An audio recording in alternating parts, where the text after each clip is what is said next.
What's up, everybody? My name is Lee Shaner, and you're tuned into You Feel Me. So here we are on this extremely cozy and comfortable set, right? Cozy boys. I don't know. I'm feeling a very like Frank Sinatra 60s vibe, but like underwater or something. It's because our mood this month is fresh for the 12 Moods Project, brought to you by Skullcandy.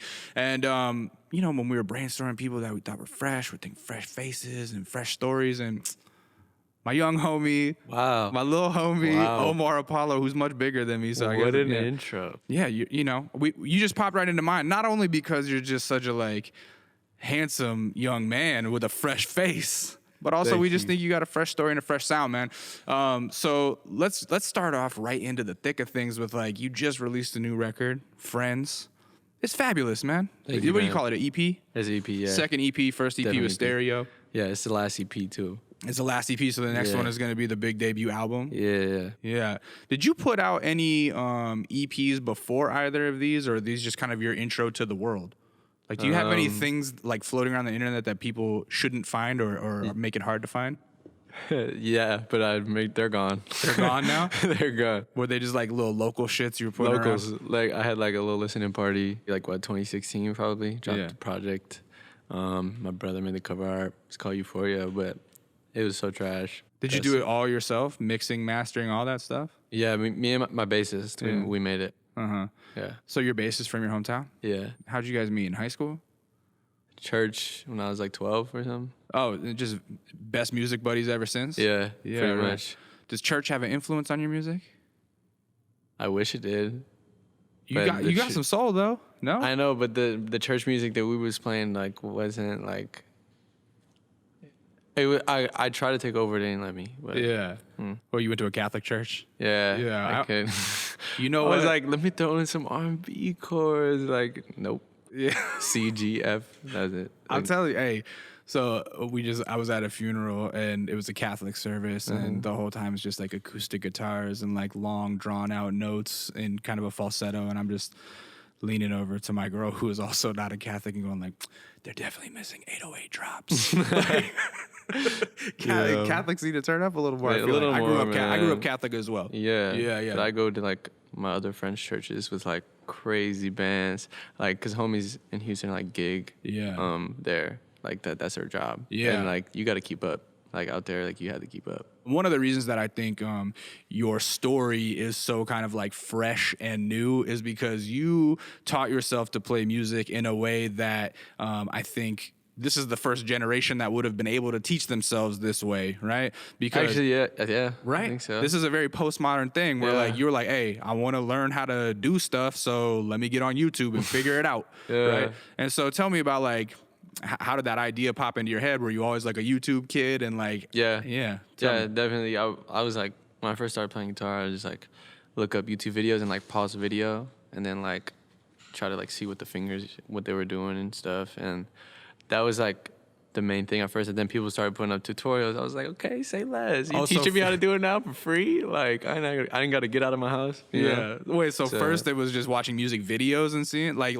no, just like live performances. Oh, live performances. Yeah, just like pause it and then like try to learn it. That's that's tight. Yeah. And so then you start seeing the tutorials and it's just game over. Yeah, and then you start learning.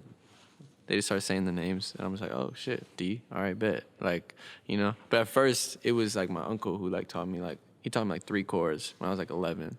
Taught me, I don't know, I suck at names, but it's like they were letters of the alphabet. Yeah, the letter A, D, E minor, I think. Yeah. And I remember I was like I got my little Elvis guitar, and I would like go to sleep playing them because it was really hard for me at first, like the muscle memory thing. But then it was like second nature.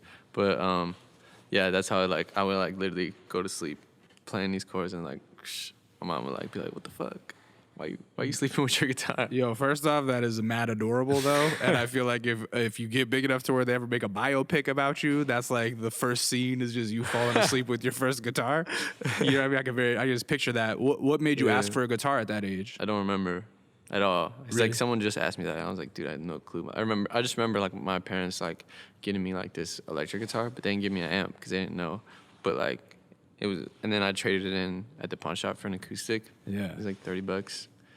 So like it was an even swap. Like I didn't have to pay nothing. That's tight. So I just got an acoustic and started with that. When you're that age and you don't realize that you're supposed to have an amp for your electric guitar, you're just like, why does this guitar suck? I was like, well, it's not loud. It doesn't sound good. My dad was just like, I was like, what am I supposed to do? He's like, you just learn how to play it. I don't know. I was like, okay. Yeah. That's funny. But also the fact that you're like 11 years old and wheeling and dealing at a pawn shop. Like, what? Oh, yeah, no, a pawn shop was a spot. Yeah. Oh, bro, I was selling everything. Really? I'd go in there selling everything. Were you like a little hustler as a kid? Yeah, I was like stealing albums and shit. But like, I still Don't snitch like, on yourself. No, like from like other people, I'd like take them. Yeah. Or I'd be like, yo, using this? Like, no. And I was like, I go sell them. How much could you get for a CD at that time? Like $3. Yeah, well, $3 when you're 11. Yeah, a lot of bubble gum with that. I was probably like 14 at this time. Wow. Yeah. That's a real backwards hustle, man. No, I'm glad you learned to play guitar. I would go in the garage and like ask my dad like, "Yo, we need this leaf blower." Yeah.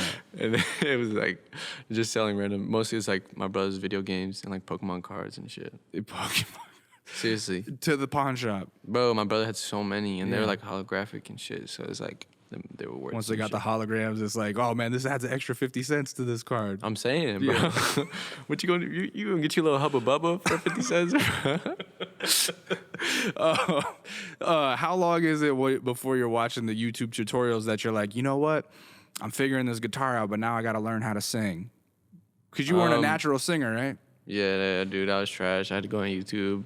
Yeah, I was singing like super breathy, like Robin Thicke times 9. Yeah. Like it was crazy. That's what you used to listen to, or what? Like, was Robin Thicke a big influence at that time? No, not at the time. No, Yeah. I was just listening to like Alicia Keys and shit. Okay. Like just like great vocalists. And then I just went on YouTube and I was singing one day and my dad was like, "Dude, you suck." And I was like, "Oh shit."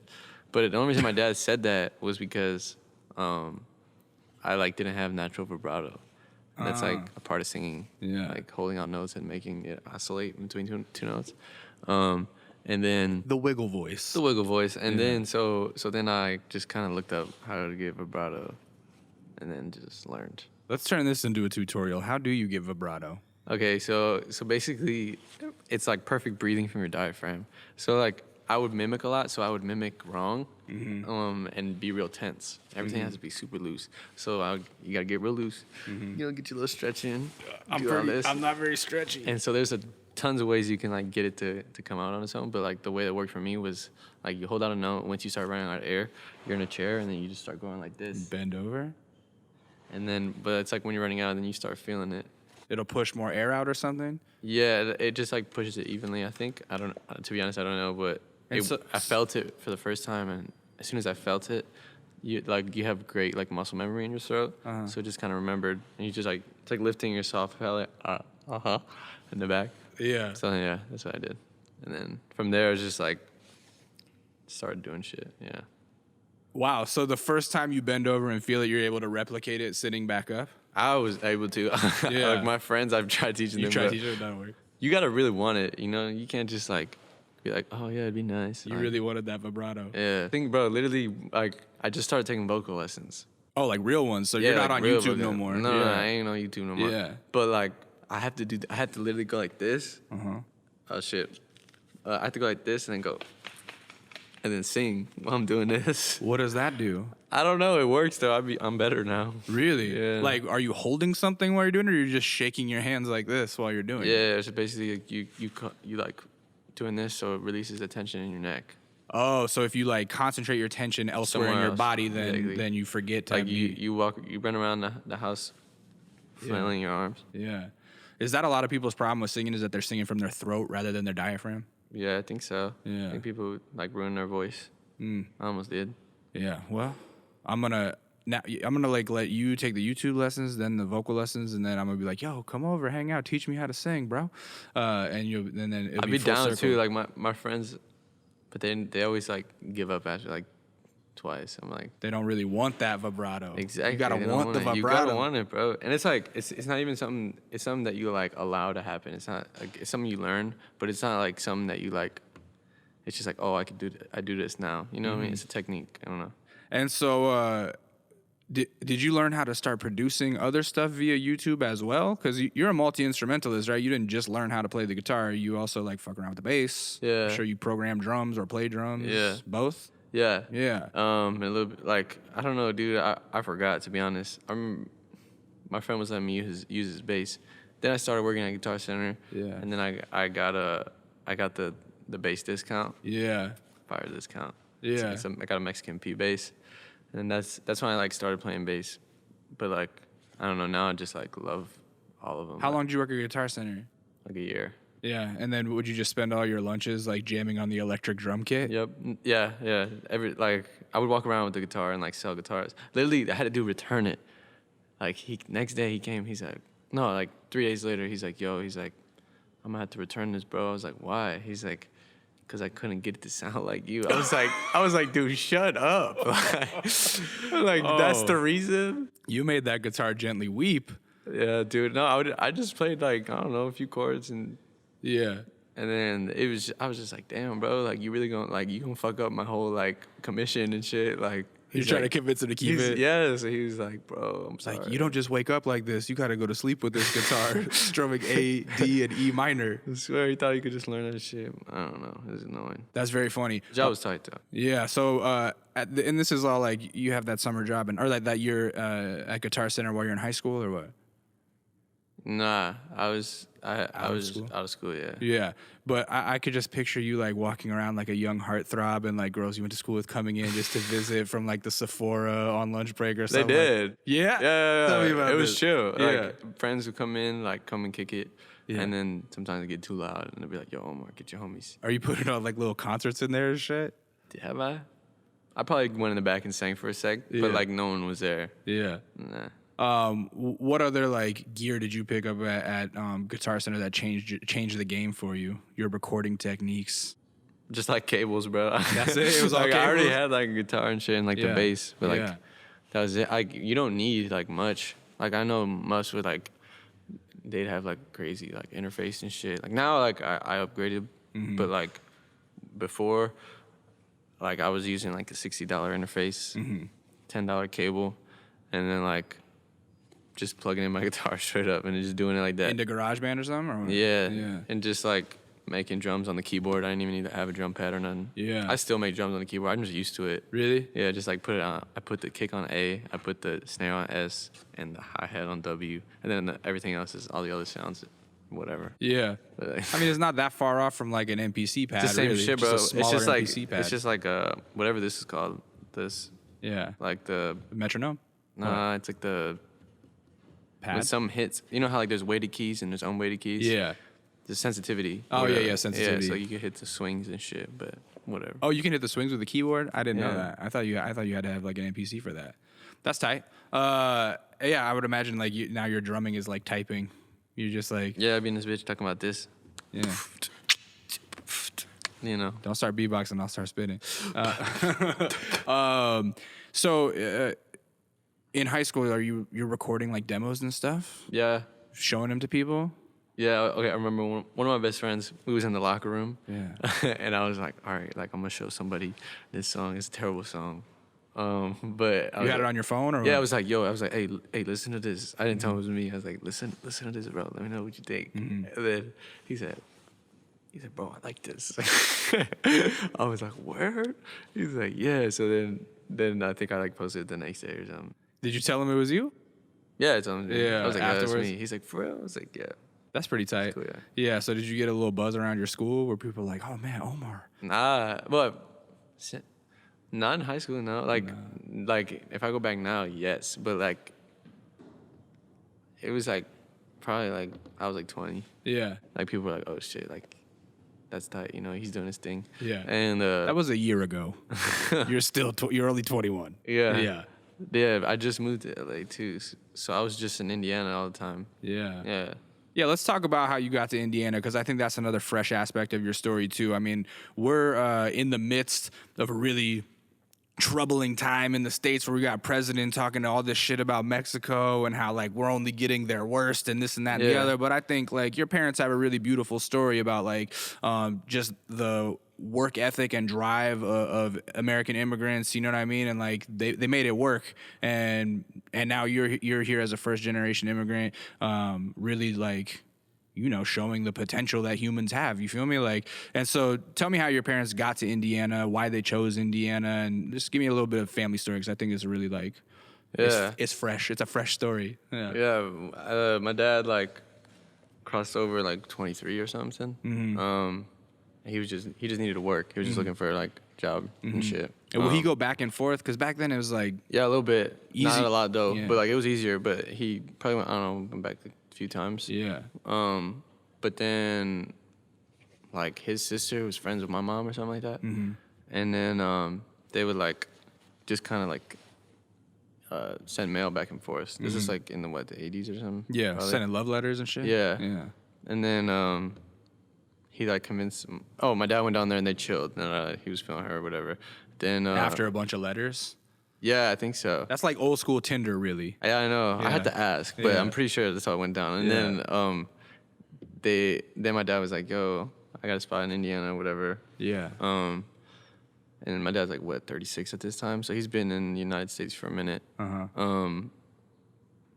And yeah, then like my mom just like moved up here. They got married after like 6 weeks of knowing each other. Really? Yeah, it's crazy. That's romantic as fuck, though. Yeah, they're still together. What was your dad doing in Indiana? Was it like cornfield work or something? Like, what's in Indiana that made him go up there? He was cooking. Oh, he was cooking? Yeah, he's cooking. And so well, at first he was doing like construction. Okay, so he's up there doing construction, and then he starts as a line cook or something? Yeah, and then now he's like chef and shit. Well, like, I don't know if he's a chef, but he's a cook for sure. Yeah. He don't work no more, but Right. yeah. Is that because of you he doesn't work no more? No, he like fucked up his knee. Yeah, but like so like he's good now. Everyone's fine. Everyone's good. Yeah. But yeah, so your dad convinces your mom to move to the States too, and they start a family, but they also start a restaurant. Yeah, right? Super Taco. Yeah, shout out Super Taco. Yes, I love that place. I was going because after they sold it, I was going there all the time still. Yeah. Like after I got older, it was still like the Super Taco. Oh, really? Yeah, like because they sold it and then someone else just. How old were they how old were you when they sold it? I was Young or what? the stuttering. It's okay. I don't know. Sorry, I've always had a bad stomach. It's the pressure, it's all the lights, a handsome man sitting in front of you. I understand. Yeah. No, but what were we talking about? We were talking about how old were you when they sold the Super Taco? Yeah, my mom was pregnant with me when she was working there, and then as soon as I was born, they like sold it. That was it. I was too much. Yeah. Yeah. You were too much. Are you a younger sibling or an older sibling? Younger. So you were the last. Were you the last baby born? Yeah, I get treated like the baby. Yeah. You got brothers or sisters? Yeah, 2 brothers, 1 sister. 2 brothers, 1 sister. So they kind of grew up in Super Taco a little bit. Yeah, they did. Yeah. And so do they have very fond memories that they tell you? Like, was it like Bob's Burgers? Was it like Bob's Burgers? One time my mom like spilled boiling water on my brother. No. That doesn't sound like a good story. We went straight to the hospital, and like my mom did this thing because usually when people get burned when they're young, like it stays. Like, you see it. He got burned really bad, but she did this like Mexican like shit, like all like all that what? Mustard, like crack the egg, say a prayer type shit, and then like and rubbed it all over. Yeah, and then like he's like not burnt. Doesn't even have a scar. A little bit? No, not at all. Wow, so it just boiling water burnt his arm? It was like a total accident. Like it was like yeah. And she just made a concoction and healed it. Yeah, hey, it was fine. Your mom got the power. It sounds like that's really tight. She like fixed me so many times. What were you breaking as a kid? Like she used to do like she used to be the tia that like was sobando like all the kids, all like my like every time someone was sick, they went to my mom. Like she was like the health, like she would just do this. I'm pretty sure she made it up. Yeah. And then like she just like act like it worked or something. Yeah. But she like goes on your back and goes like some crazy shit, and then like says a prayer and then like like some weird shit. That's so funny as fuck. And the sickness would be gone. Yeah, I had a dude. All right, my dad's funny as hell. Like he's like mijo, like because I have back problems. I got scoliosis. It's slight scoliosis. And I'm better now, but. I was like, at the time, I was like about to go on my first tour, and I was like, dude, my back's fucked. Like, I'm gonna have to be in the car for so long. And my dad's like, okay, he's like, I know a guy. I was like, okay, where? So we go. We're like Gary, and it's this dude, this like Mexican dude, and he's like telling me, he's like, I'm sitting down, he's just looking at me. He's like, sizing you up. He's like, yeah, but this is all in Spanish, but he basically was like, he's like, oh yeah, you all twisted up. And I was like, what? And he's like, lay down. And I was like, okay. So he like lays me on the floor, and then he's like, it's like a show. Like, this is a show. Like, he's like, look. He's like, cause points to my dad. He's like, look. He said, you see his leg? And I was like, yeah. He's like, it's uneven. One's longer than the other. And he said, watch. He goes, like, he's like, follow my finger. Yeah. And then he goes, I'm not making this shit up. And then he's like, look. And then like somehow my legs are like, Shut the fuck up. They're the same leg? I'm like, Dad, where did you take me? Yo, that sounds like a But then he was like, televangelist. He basically was like, he's like, you feel like every time like something didn't work, he'd act like it was in his favor. He'd be like, perfecto. And I'm just like, all right, like he wanted that to happen, okay. But then he just like, he didn't do nothing. It sounds He's like cool though. It sounds like he took you to a chiropractor that had good showmanship. You know what I mean? Like, It was right at his crib, like on the floor. It was no furniture. how's your back now? It's good now, but it's because I started working out. Because my okay. doctor was like, yo, you got no back muscle. I was like, what? Yeah, so He's like, this is why your back's all fucked up. it wasn't your chiropractor, Tio? It's like my posture. Yeah, I have bad posture too. I have great posture I gotta now. work on that. Yeah, scoliosis, man. Is it scoliosis or scroliosis? I never know how to pronounce it. Scoliosis. Scoliosis. My bad. Fuck, I'm stupid. But yeah, that sucks. That's crazy that you have bad posture because you're so tall. That means if you stood up, like you just head hitting the ceiling and shit. Yeah. Let me ask you about your height. Were you always tall? I got tall like 17. Oh, so you're kind of a late tall. Late tall. So you didn't spend your like early years honing athletic ability, knowing that you were gonna be like damage on the court. I've been called a waste of height a bunch, but I hoop now, so they can't say shit. Yeah. But I mean, whatever. I know you should start like watching YouTube videos on how to dribble and how to shoot from the outside. Music was calling me, man. You know what I Shit. mean? And then that way, when you're on the road, you can go clean up on the pickup games that I got do. the courts I they have hoop. behind I venues hoop. and shit. I'm right around hooping. You don't hoop. Yes, I do. Whoa. Stop. Why do you think I don't? I'm gonna post up. There's a court in front of my house. Uh-huh. Go there like all the time. Hoop. All right, I'm gonna need to see proof of this. But so yeah, what Indiana? Tell me, like the small town that you're in. What was it called? Hobart. Hobart, right? No, Hobart. Hobart, but it's with an A, ain't it? Yeah, but no one say that shit. No one says Hobart. There's a Hobart in Hollywood that people live on. You In know, like a street. Australia, I think there's a Hobart. Yeah, right. So Hobart, Indiana. What Yeah. what's the vibe there? Well, the vibes are coordinated. Coordinated. They navigated, you know. Yeah.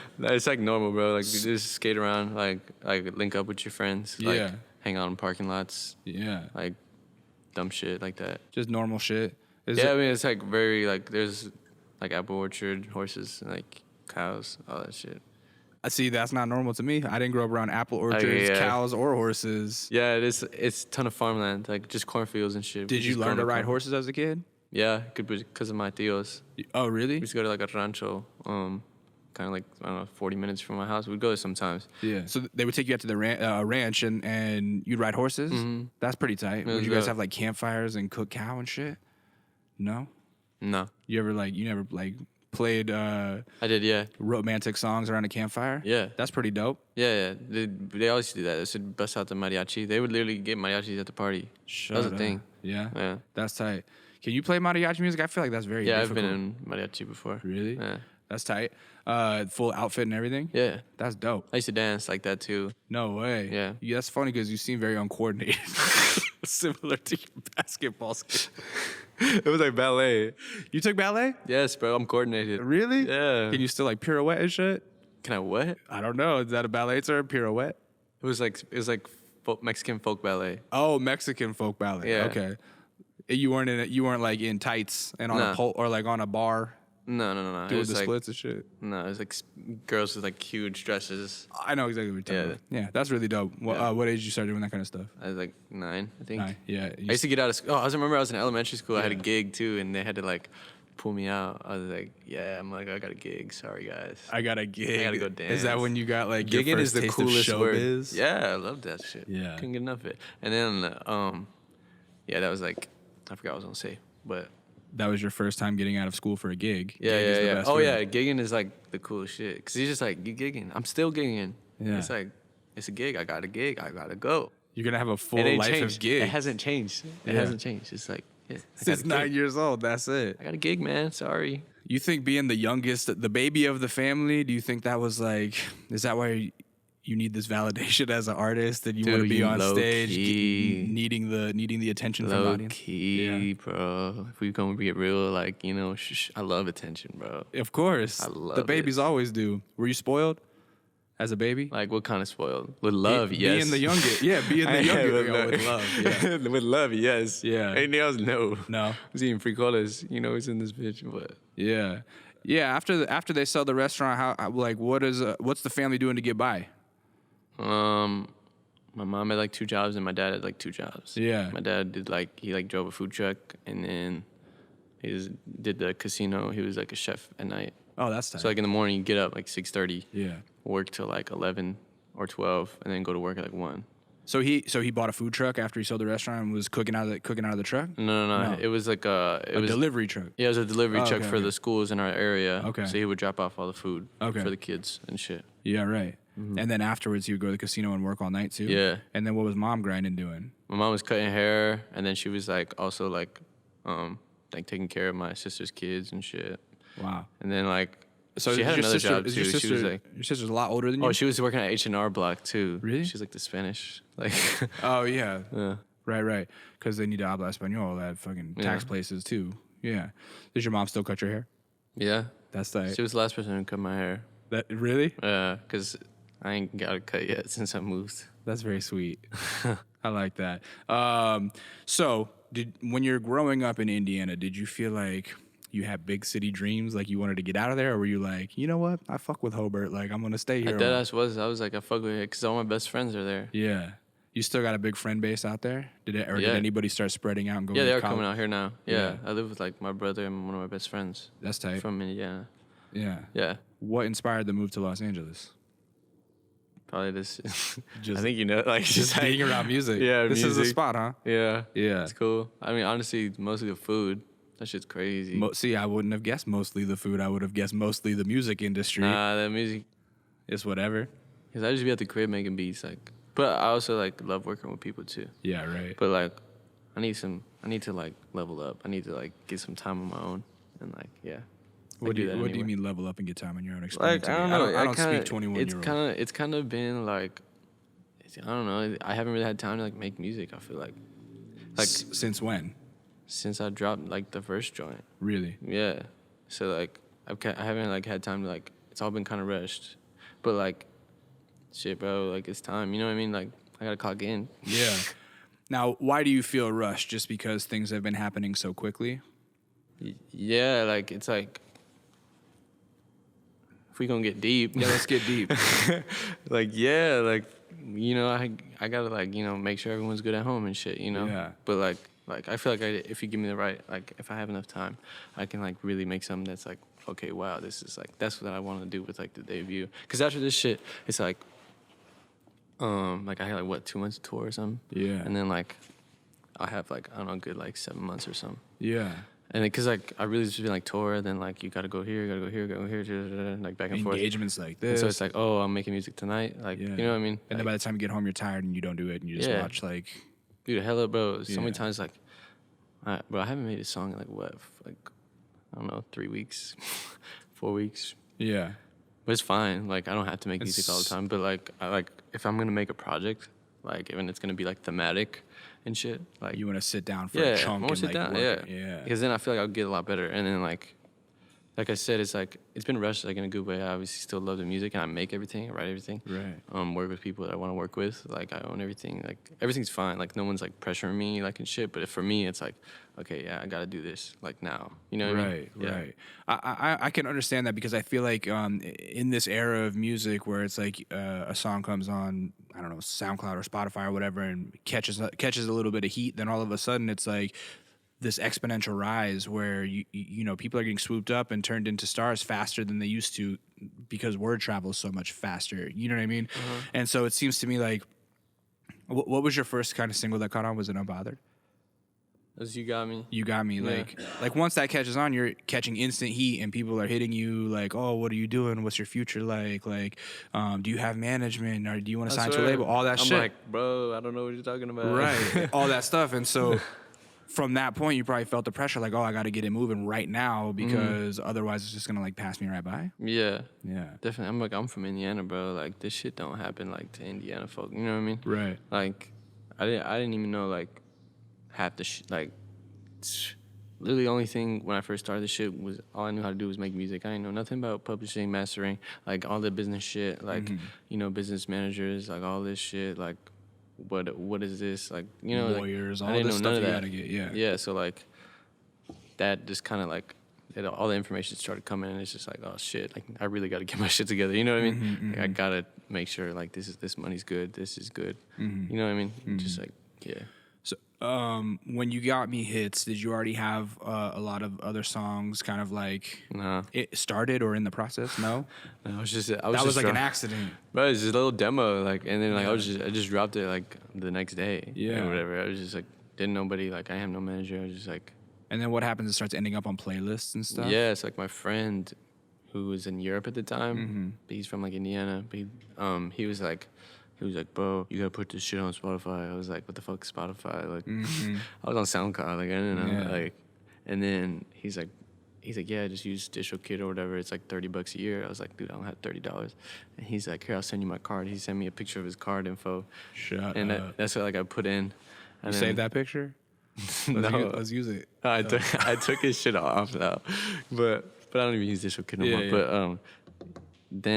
Yeah. But then the next day, after like I made the Spotify account and shit, it's just like got playlisted. I got like the first day it was on Spotify. Yeah, I didn't even know what a playlist was. Yeah. Mus was like, yo, you on this playlist? Like, I'm like, fuck is a playlist? People listen to playlists other people make? Right. Like, I didn't get it. That's the thing, is like a lot of artists are still behind and they think like, oh, I gotta send it to websites. I gotta get on this website or that website or this blog. And it's like, no, the best thing you could hope for is to get on an Apple Music or a Spotify playlist because that's the new, like, you made it. Like, once everybody hears that, then you're on, you know what I mean? Yeah. And people just start hitting you. Then from there, it's like, I was like, dude, you think, I was talking to my friend, I was like, you think that shit will happen again if I drop another song? Yeah. And he was like, yeah. But I dropped it the next day, same thing. Which song was that?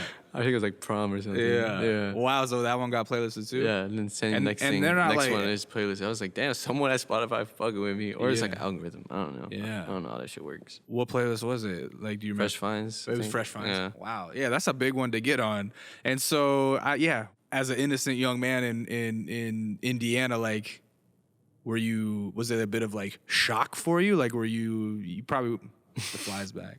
He landed.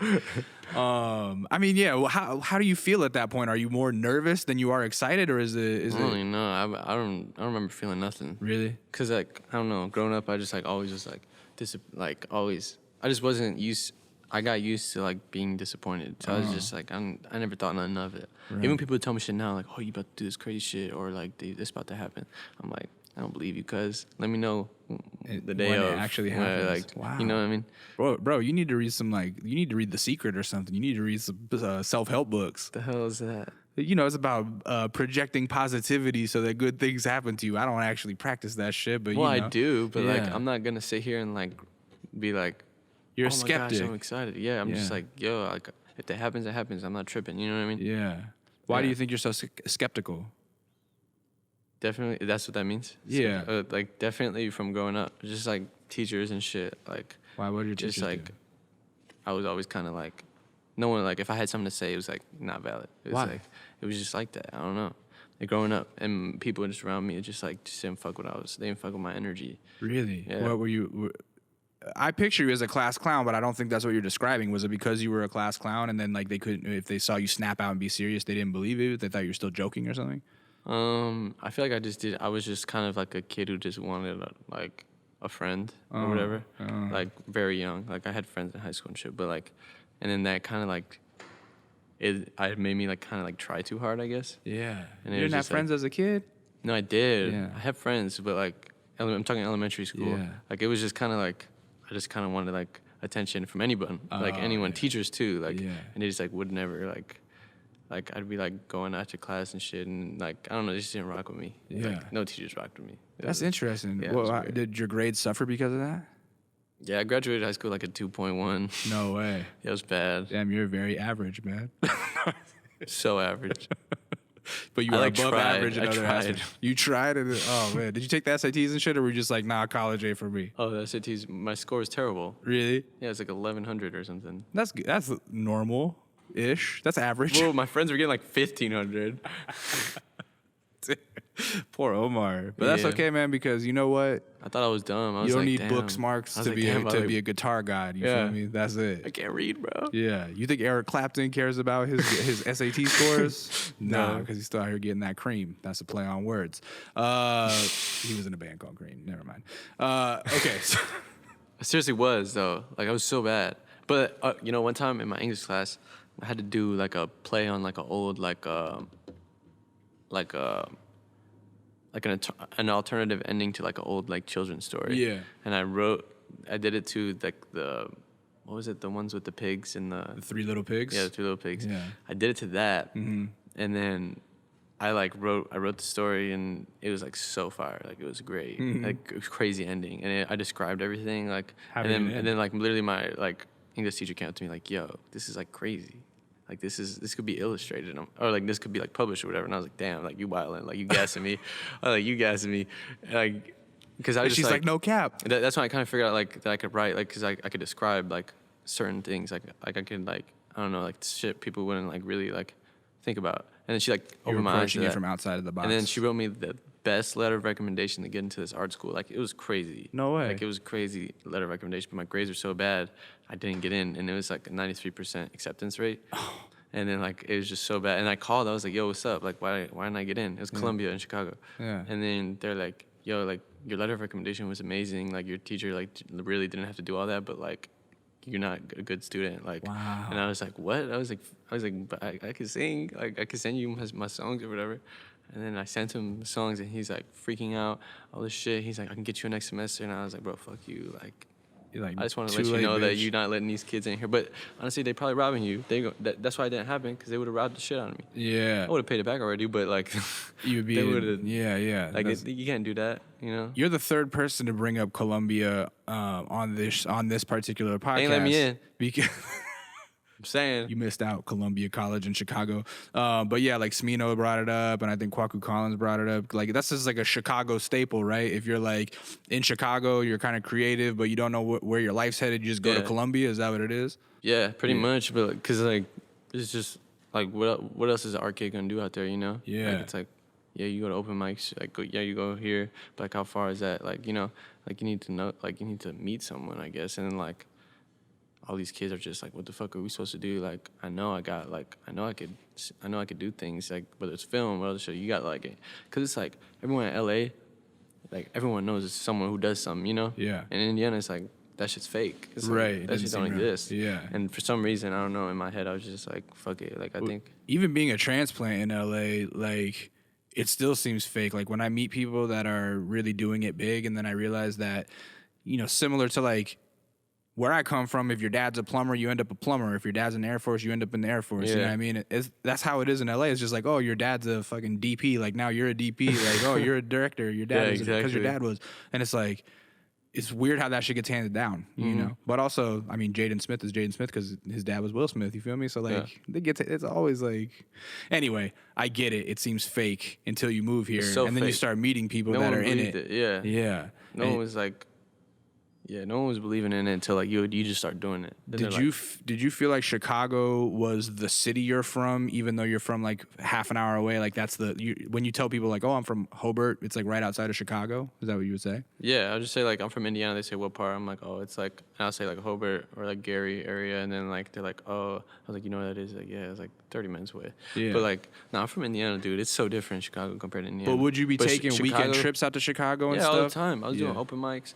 I was doing all that, and the art scene's great. Like, Yeah. I love Chicago, and I met so many people, and like through like just like singing and stuff, like just shit like that. People are like, yo, I fuck with your voice. Like, come through the studio or whatever. Yeah. And I'm just like, okay, cool. You know, see what's up. You know, just like for fun. Like it was none of that. I was never thinking about like business or nothing. Yeah. I was just like, I just want to make some good shit. It seems like there's some really strong creative energy in Chicago right now, just in general, in a lot of different scenes. And I don't know. love Chicago, man. Yeah, what is it about That Chicago was that's so like- magic right now? It was just like, I don't know. It's like, 'cause that's just the only place I had you know. And then like a bunch of artists I like grew up to see, like, you know, it was cool. Like it was just crazy to see them come up and stuff. And then you're just like, oh damn, everyone's coming up like out of Chicago. Like, let me try. Yeah. And then I don't know, it's just like that. Like, I don't know, it's cool. Let me get back to talking about navigating the industry with you, because I think that's a really interesting path that we were getting on, where saying that you feel rushed. Like, I think I can understand what you're getting at, and I would imagine, like, since you're talking about being from a small town, talking about how when you're in Chicago, these kind of industry things don't seem like a reality, the things that exist in LA, but here you are just kind of jutted right into it, because once you get 2 songs on a playlist right in a row, it's like all of a sudden all the industry people that are in New York and LA are hitting you up, and they're all rush because they want to be the first ones to be able to get a hold of you, right? Mm-hmm. And here you are, just this like 19, 20-year-old kid going like fuck, like these are choices that are going to affect the rest of your life. Did you feel that pressure? No, like luckily my manager was hella tight. He's like my age. I'm like what, 2 weeks older than him. Yeah. And then I had a few people hitting me up like to manage and shit. And then he was just like, bro, like, I don't know, just come to New York. Like, I got family like that works in Spotify and shit. Like, just come to New York and then like you can sleep on my couch, like type shit, you know? Like it was just very chill. Yeah. So you went to New York. It reminded me first? of the Indiana energy. It was just like, yo, we'll figure it out. You know what I mean? Yeah, right. And then funny story. My homie like looked him up, like, cause he was looking out for me. Yeah. He's like, yo, his dad like crazy producer, like wins Grammys and shit. But he didn't tell me that, which I thought was tight. I was like, damn, he didn't try to like kept it on the low. Yeah, he didn't say all that. He was just like, bro, figure it out. You know what I mean? I was like, all right, say less. And then there's a few other people who would like try and get me to sign like a distribution deal, like, but then he just kind of took care of me. That's tight. Yeah, he got me like my first guitar amp and shit, like. It's crazy. The one that you were supposed to get when you were 11, he finally got it for you? Yeah. That's tight. How long did it take you to put together Stereo then, after you met Dylan? I don't even remember. Was he the one going like, all right, look, we got to polish up a product? And like, did he kind of get you on track and get you organized? I remember like Unbothered was the song that we were going to put out. Yeah. To like hold off until the EP. Mm-hmm. And then ended up being like one of like the bigger songs. But like, he bugged me like a week before. He's like, yo, like, you got anything like we can put out? And I was just like, yeah, I think like I'll like whatever. And then like a week later I like made it, and then like we put out the next day. Like it was just like got a mix real quick from the homie Bert Curvis, he's a shit. He like, and then just like I don't know, it was just really funny, and we were gonna put it on the project, but we didn't end up doing it. And then that one got playlisted as well, I'm sure, instantly. Mm-hmm. You just probably at that point you probably already just had the Spotify plug. There might have been a little bit, like playlist pitching, I think. Oh, okay, yeah. So after Stereo comes out, right? I mean, that's like obviously when you made the biggest move of your career, which is doing Kind of Neat. No, I'm just kidding.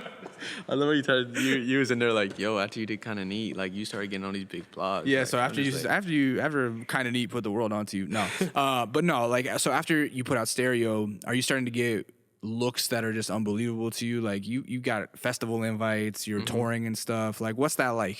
Yeah, man, I try not to think about it. Yeah, I'll just be like, damn, all right, cool. But like I always feel like I don't deserve none of it, like all the time. But I always just like end up doing it. And, like a little bit of imposter syndrome or something. Yeah, that's what I feel like. Really? Yeah. So I've always felt like that. Like, man, I don't deserve this shit. And then like now it's like, okay, I guess I kind of worked for it, because you're not supposed to feel that way. Mm-mm. Like it's not even a cool thing, like to be humble and shit. Like it's just like, dude, you deserve it. You should be happy. Yeah, you gotta believe in yourself, man. And that's like something I just struggle with growing up with anything.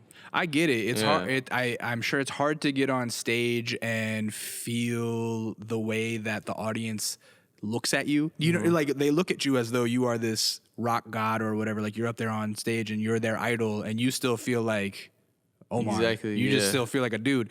And there are some artists that can really like turn that shit on when they get on stage, and they're like, that shit on, everybody, hey, this side of the crowd do this. You know what I mean? And then other people are just like, what am I doing up here? Like, oh, guys. No, I've had friends that have said that. They're like, dude, I don't like performing. I'm like, really? Yeah. So like, you turn it on? I turn it the fuck on now. It's completely on. I know you was back there doing the Usher moves and everything. Bro, like you dance on stage? Don't get it twisted, bro. Yes, I dance on stage. I've never seen you live. I got to soon. You need some backup dancers. I think I could be one. That'd be fire. Yeah.